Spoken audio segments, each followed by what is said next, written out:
Les eurodéputés sont de retour à Strasbourg pour les sessions plénières. Mais cette reprise, après plus d'un an d'interruption, ne fait pas que des heureux. Près de 80 parlementaires ont signé une lettre précisant qu'un grand nombre d'assistants et des membres des équipes du Parlement font le déplacement sans avoir été vaccinés contre le Covid-19.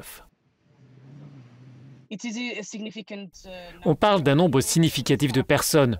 Ce sont des personnes qui doivent se déplacer et c'est un facteur de risque.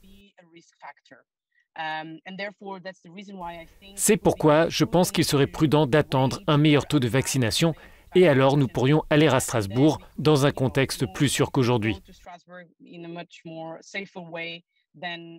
Et puis, il y a beaucoup de restrictions dans nos déplacements à Strasbourg car tout est encore fermé. Cela va être une expérience.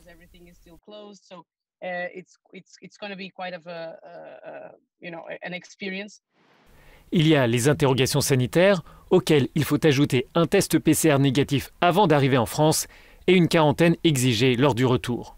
Pour le gouvernement français et de nombreux eurodéputés hexagonaux, tout cela est essentiel.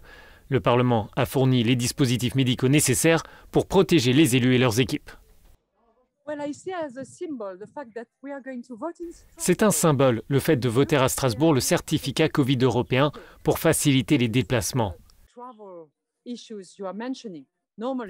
Normalement, nous vivons dans l'espace Schengen où les mouvements sont totalement libres.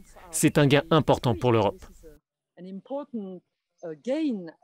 Certaines équipes viennent de Bruxelles, c'est vrai, mais pas toutes.